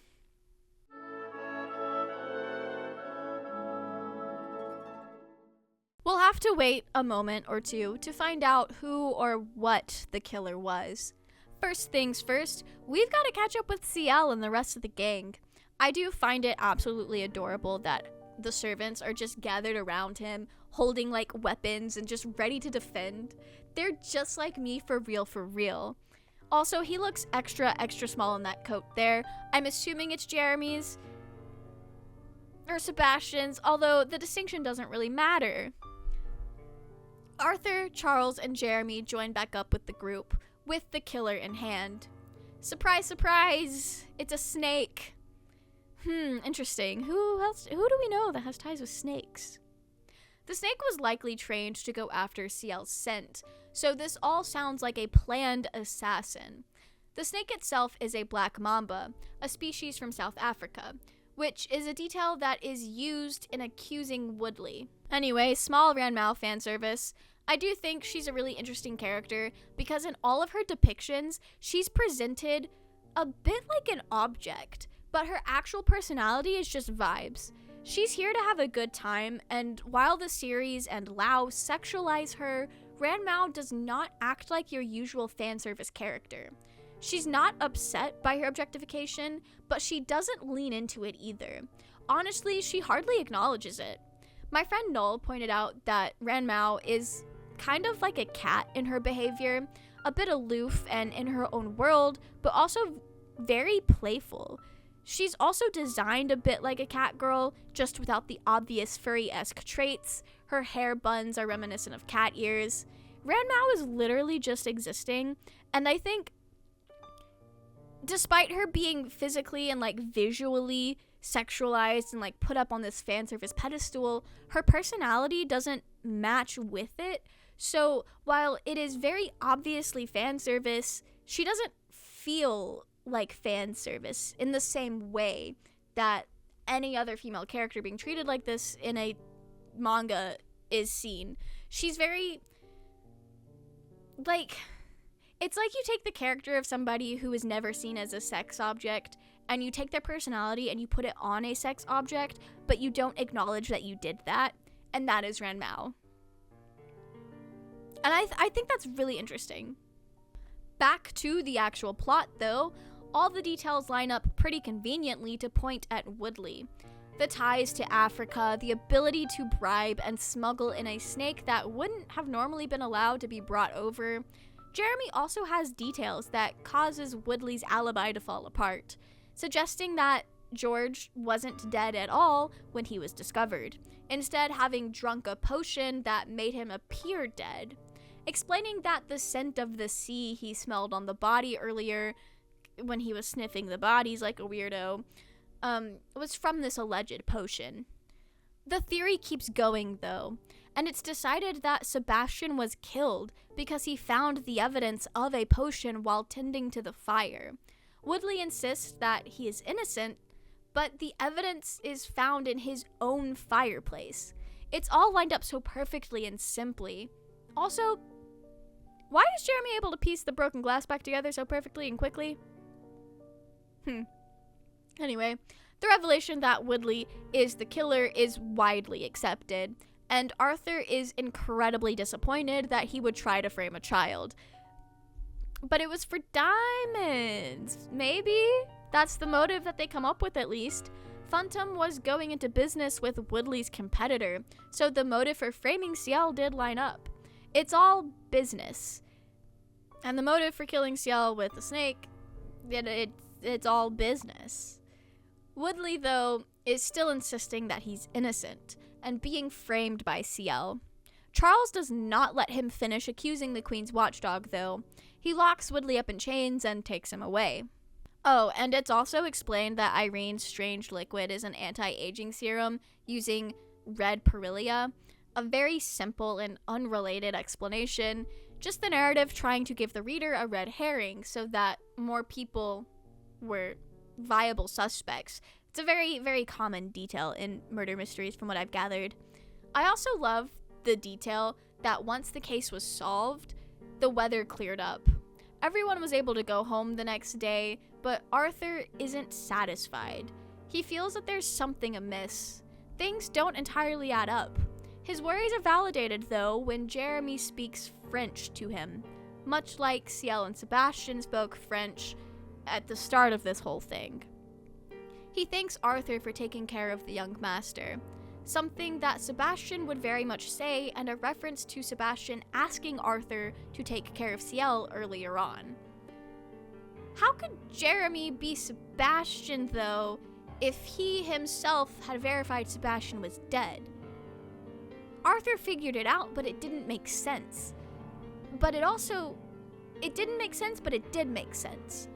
The way Sebastian was able to prepare like he knew he was going to die, the way that he was just a weirdo. Arthur returns to the manor and rushes in. He needs answers. Arthur addresses Jeremy as the butler Sebastian, and the jig is up. Sebastian takes Jeremy's face off, and we get confirmation that this weird man is in fact our weird creature Sebastian.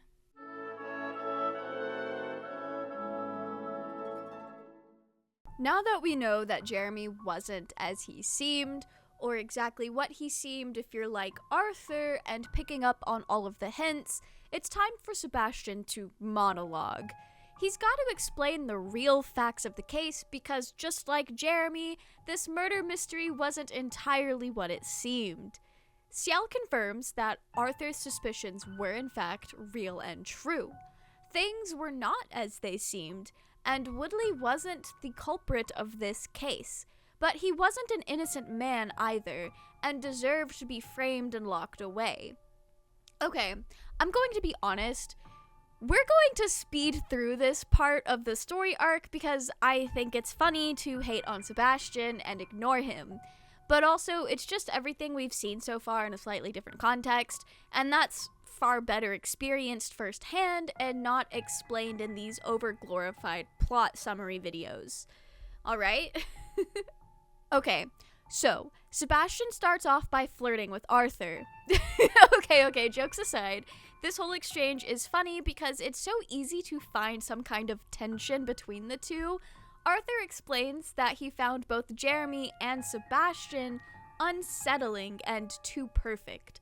Sebastian thought he had Riz, but he was in fact scaring the hoes. They clear up how Sebastian sucks at being human.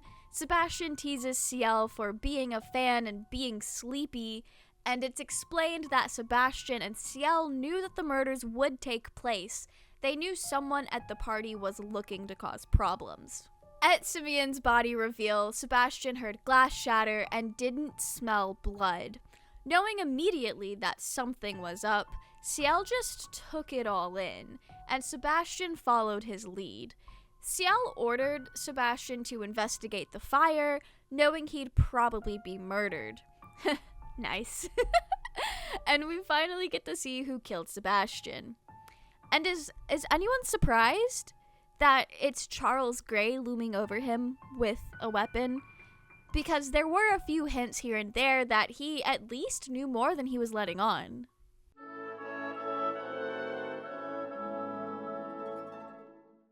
Charles Gray, our killer, is just a quirky little guy who is having fun bullying Ciel, also loving further confirmation that despite it all, Charles is a bit of a scaredy cat. I don't know if he actually thinks Ciel's house is haunted or if it's more of a general fear, but he does not like going down to the cellar.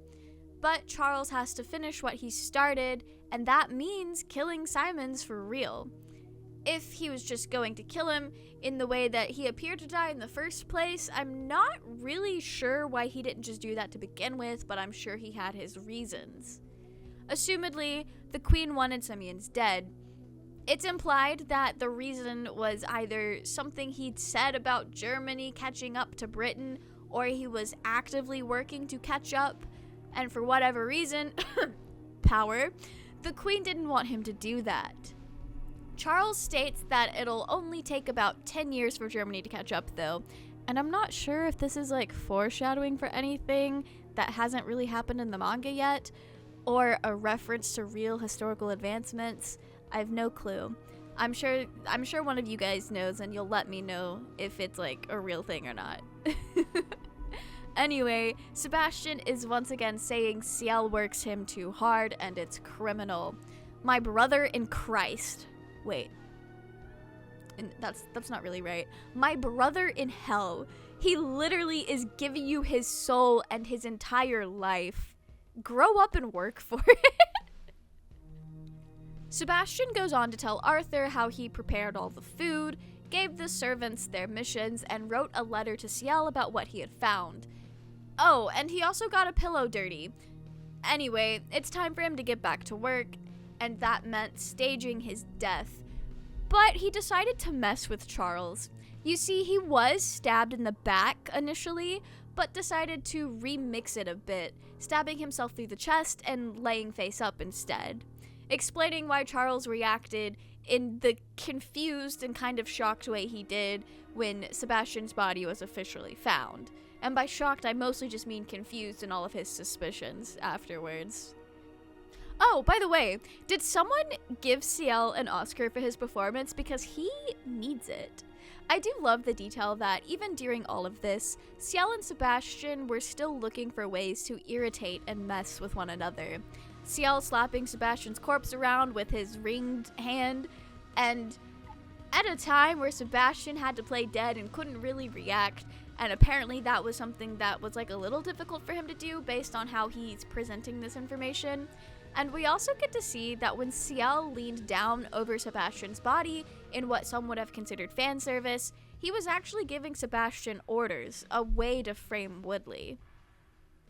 We then see how Sebastian carried out his duties behind the scenes before Jeremy showed up. And an explanation for all the cats in his wardrobe. I know that's the biggest mystery of all here. And why his body was wet when they went to check the corpses. He was outside doing his thing in the rain and ended up coming across a horde of cats that needed to be saving from the weather, which was why he was late and unable to dry off before playing dead again, almost being caught in the act. Is that a good way to say this? I guess it is, because he is acting.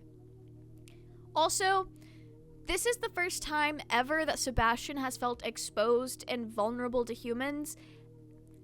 I think this is such an interesting tidbit of his character that does get overlooked, because he's never been powerless to humans before. He's literally a demon. He overpowers anyone he wants to.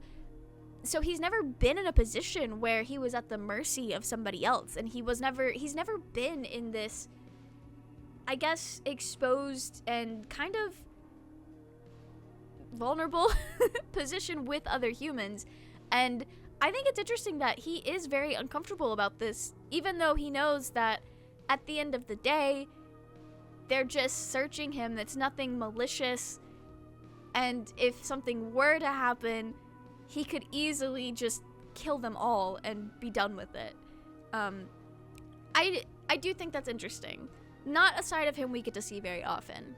Once the gang was done inspecting his corpse, Sebastian was able to rush out and gather the glass shards that Charles had thrown outside, the little bottle, and this was happening while the servants were having their breakdown about his death on the other side of the bushes. So I guess that's how he found out about unforeseen circumstances. Due to these unforeseen circumstances, Sebastian felt he needed to return in haste, so he disguised himself and returned to the manor as Jeremy, but not before rushing off to London to watch a play. Only possible due to his demon speeds. Arthur is very confused by this, but we ball. He also reveals that the letter tied onto the owl was a prank to Ciel. It was absolutely blank, and it was Sebastian poking fun at Ciel and giving him mental exercises to work through. Sebastian then explains how he avoided being found out, giving excuses to the absent from the group when Sebastian's body would need to be present, swapping corpses when no one was looking, rushing back into position when Charles double-checked. The rest is history. We know how it plays out. It's in this explanation to Arthur where all the puzzle pieces fall together, both for him and the reader. The fact that Ciel knew from the get-go that this party wasn't simply a party. He knew people would die, and that's why he went ahead and contacted Undertaker in the first chapter of this arc. Remember when we were suspicious about that, like an hour or two ago? There was definitely something to that. Arthur still has a hard time understanding the why.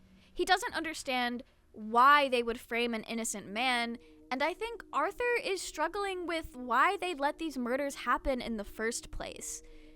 Arthur is just a normal guy with a strong sense of justice of what's right.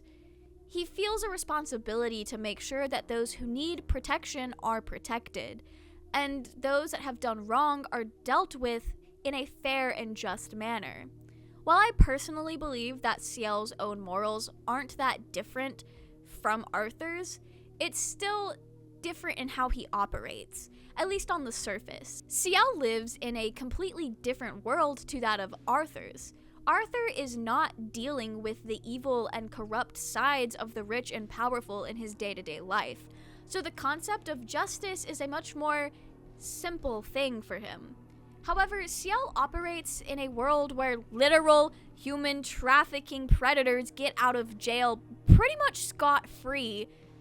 Yes, I'm talking about the Viscount of Druitt. And people get away with heinous crimes because of their wealth and their influence, and the only balancing force is himself, doing dark and shady things on behalf of the Queen.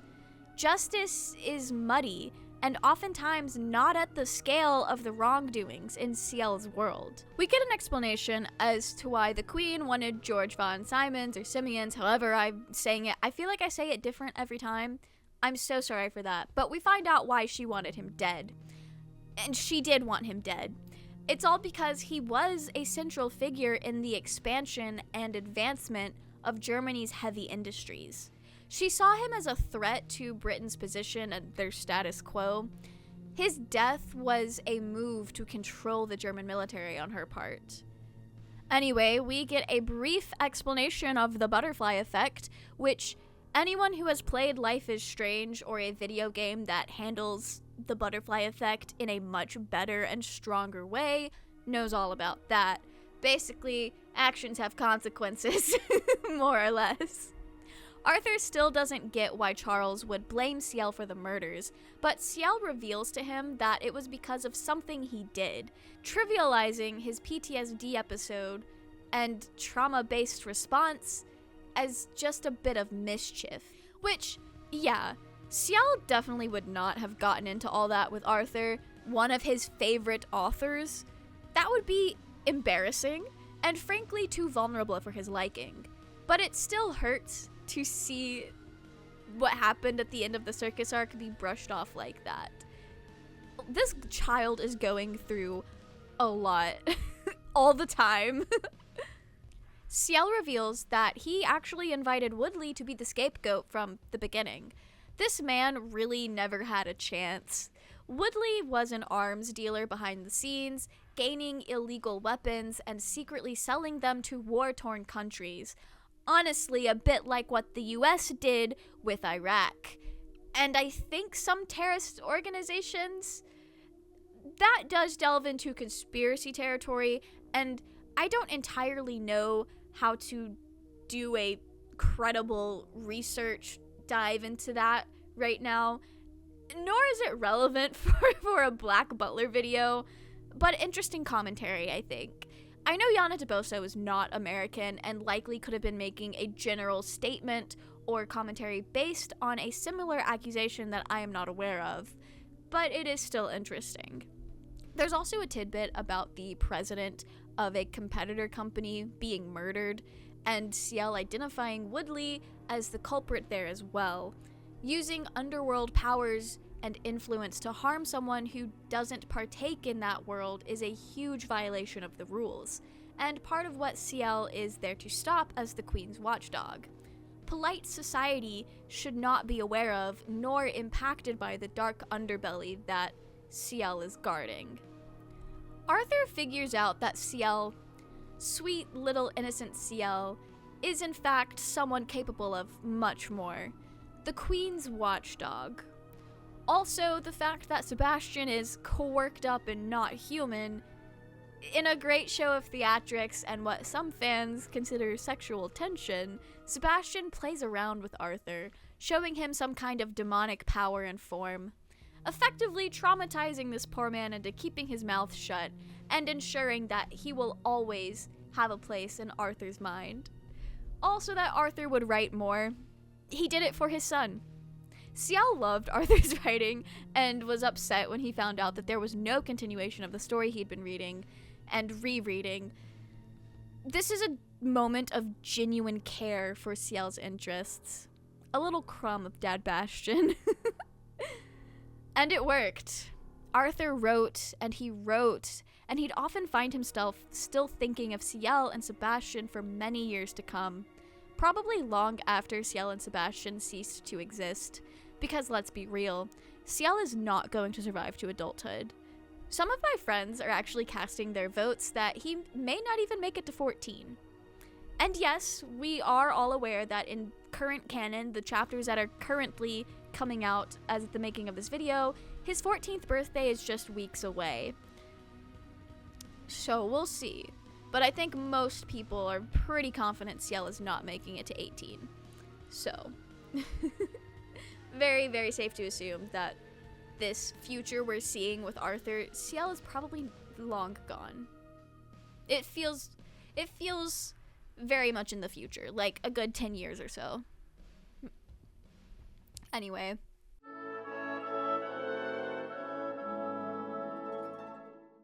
Now that all has been revealed, there's still the matter of the snake.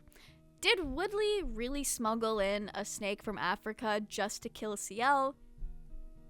That's a lot of effort for somebody who could probably accomplish the same thing in a completely different way. And it just doesn't seem likely. And it's not. In fact, Sebastian confirms that they had another visitor, one he'd kept locked up in a crate under the table that Ciel and Arthur had been sitting at. And Ciel's still sitting there. Anyway, any snake lovers out there? Because he's back. With a lot of ill will towards Ciel. And rightfully so, since Ciel and his servants killed off the closest thing Snake has probably ever had to a family. Distraught by the disappearances of the first string members, Snake went searching for Smile and Black's scent, leading all the way to Ciel's London townhouse, where Soma and Agni, pure sweet precious souls, pointed him in the direction of where to find Ciel, thinking that Snake was a friend. Snake more or less vowed to kill Ciel for taking his family. From his perspective, things went wrong when Ciel and Sebastian joined the circus, and in a way, he's not wrong. It was their investigation that caused things to not go as planned for Joker and the others. Snake didn't care that they were hiding things from him because they accepted him despite his differences. And as far as we can tell, the first and only people to do so. I'm sure other people in the circus cared about Snake and accepted him, but the first string members seemed to be the ones that he cared the most about and were probably the closest with. And he didn't seem all that close with them in the circus arc, so Snake probably did not connect with the other circus members, the unnamed characters. Ciel explains that the troupe had been kidnapping kids, and that he was merely investigating it. This is true. However, Ciel does leave out the part where he is in some way responsible for their deaths, and leads Snake to believe that they're still alive out there somewhere, on the run. Ciel says he wanted to rescue people, and while I think that's true to some level, this couldn't be farther from what actually happened. He then says he wants to save Snake. Snake does not accept this as true at first, but he is quick to believe Ciel's kindness. Ciel tells him that joining his manor will be the quickest way that he can see his beloved family again. He promises redemption and happiness. And that's when Snake joins the Phantom Fam, becoming a footman for the Phantom Hive household. Sebastian is a bit shocked by this turn of events, but Ciel states he thought it would be safer to manipulate Snake onto his side, and he thought the snake handling was kinda cool and useful, also stating he wanted a pet. kind of halfway implying that he sees Snake as a game of sorts, which isn't very big-hearted kind boy of him, but I also think we can't believe everything he says to Sebastian. I think while there is some truth to his nastiness, that Ciel is, at the end of the day, masking. He's masking for the cruel world around him, and the cruel demon at his side, and for the cruel boy that stole his twin's identity. But we'll talk more about that last point later on, when it becomes plot relevant in the Emerald Witch arc. Anyway, another point for weird dialogue that in context means one thing, but so easily means something else. What lies are you telling in hopes that they'll eventually come true, Ciel? I think this is some light foreshadowing to the whole 2CL thing, but it's also a bit of insight into Ciel's headspace outside of that. Ciel has an attitude that nothing matters because regardless of what happens and what's real, Sebastian will swallow everything up in the end. I think this attitude mixed with the invincibility Sebastian provides is why Ciel views life like a game with little to no consequences, because he knows that he doesn't have to deal with any long-term consequences. It doesn't matter. It does not matter what he does, who he hurts, what lies he tells. The only thing that matters is that he's nothing more than food living on borrowed time. And on that wonderful note, how will Sebastian come back from the dead? He's got to figure this one out, because he can't just waltz back into his life pretending nothing happened. So he opts for getting buried and coming back to life at his funeral, utilizing the bell that was put on graves just in case somebody got buried alive by mistake. Medicine and technology just weren't where they needed to be to tell for certain if someone was actually dead, so I guess a lot of people would wake up from comas or other afflictions only to find that they were in a coffin buried in a grave. The grave scene is honestly kind of bittersweet. We see all of the people who care deeply for Ciel and Sebastian. Lizzie, Soma and Agni, and of course the servants. Each one was brought to tears by their grief.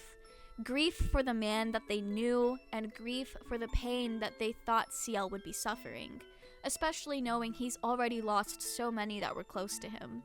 To say it's a relief when Sebastian is in fact alive is kind of an understatement.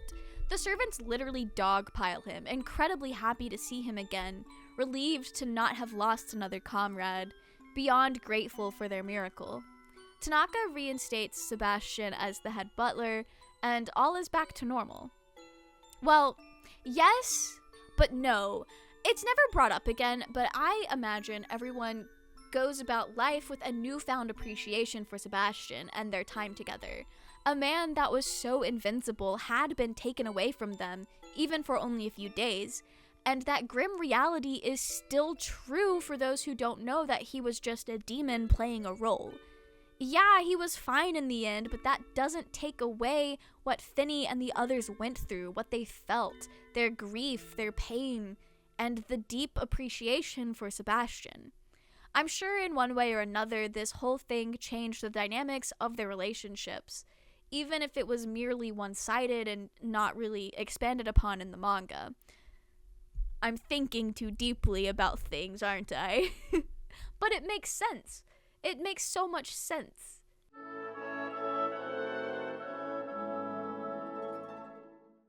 Okay, so now that we've gone through the whole thing, I have some thoughts that I would like to share. Yana Taboso did a lot of work in crafting this story, and placing all the little details that seemingly don't mean anything at first. The double Charles talking about the importance of keeping a needle and thread on them. Ciel's seeming to act in accordance with everything, despite it feeling very off for him. It was a murder mystery party from the start, only the host wasn't the one writing and assigning the roles, and Ciel and Sebastian were the only ones who knew it was to be a murder mystery party, aside from Charles the mastermind. There's also a bit of world building that you could imply from this story arc. Remember when Jeremy first showed up and was asked his name? He never actually answered.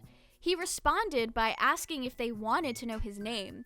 There's a panel where he's looking off to the side, and right after that we get a close-up on Ciel's eyes, almost as if they're communicating via eye contact and expressions. Ciel then gives him a name, Jeremy. It's almost as if Sebastian couldn't name himself in this situation. Yes, there was the bit about Sebastian giving Ciel mental exercises, so maybe he was forcing Ciel to come up with stuff to kind of irritate him. But there's another lens we could look at with this. We know that Ciel gave him the name Sebastian, and I have a theory. The demon lore is kind of lacking in this series. Sure, it's not entirely relevant, and we know enough to understand Sebastian and his role in the story.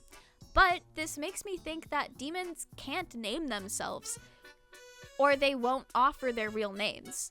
A lot of folklore puts power in a name, so it makes sense that a demon would keep their true name to themselves, but there's also the thought that while contracted, a demon belongs to the master. They give up their individuality and autonomy to some degree, and they sell themselves to a human for the prize of a soul. So, is Sebastian unable to name himself, even for an undercover mission? Or was he stalling because he forgot to come up with a name? Or was it just him forcing Ciel to use that little brain of his and irritate him?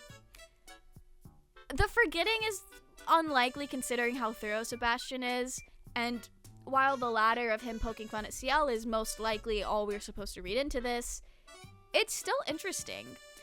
I would say that contracted demons are stripped away of their identity to some degree, but Sebastian seems to maintain his personality and core aspects of his identity. So that doesn't feel entirely right, but it also makes sense because I highly doubt Sebastian was such a stickler for being a butler before his roles with Ciel. However, this is a man that I think is very clearly so committed to the bit, he would be like this regardless of what his role needed to be. And so you could say that that is him adopting a new personality for the butler role, or his own personality of just being so committed to the bit. And I'm probably overthinking all of this. I don't think it's really that deep here, but it is interesting to think about, and the potential implicit world building is very fascinating. I think this is what happens when you've sat with a series for over a decade. Yeah. Does it also make sense if I tell you guys my mom teaches English and literature? Because I think that might make sense. Also, the whole beefing with Germany thing, while it is true that Britain and Germany had tensions in real-world history around the time that Black Butler is set, it also feels like Yana Toboso is planting the seeds for an in-universe conflict. Black Butler, while it does take from real global history, is also a fictional universe with slightly different timelines, at least when it comes to technology. So it isn't entirely out of the question for Yana Toboso to either give fictional context to an already existing conflict or create a fictional conflict between two countries. And we do know that the Emerald Witch arc, which takes place a couple story arcs after this one, involves mysterious deaths in Germany, and it's odd for the Queen to send Ciel to investigate something going on in Germany.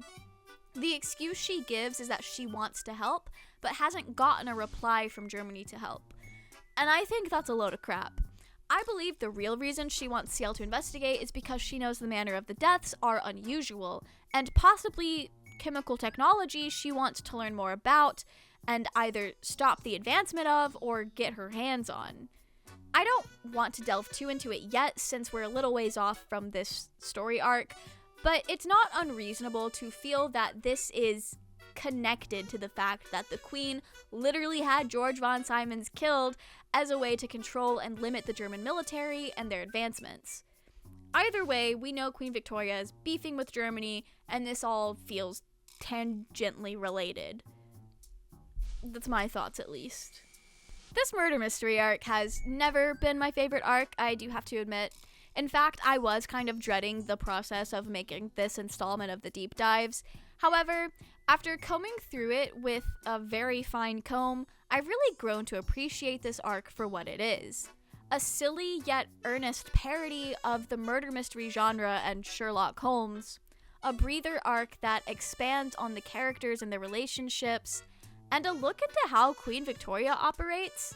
I can no longer say she's just a sweet grandma figure to CL like I claimed in the Indian Butler video. While she does try to take on that role on the surface, there is malice and manipulation behind that facade. She's a woman using a pawn to get what she wants, and if the pawn shows weakness, she'll do what it takes to either break that pawn or whip it back into shape, just as she has done here with CL. Alright, I believe that's everything that needs to be said here.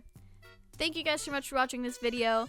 I hope you guys are continuing to enjoy the deep dives, and I will see you all on the icy cold open waters in the next one.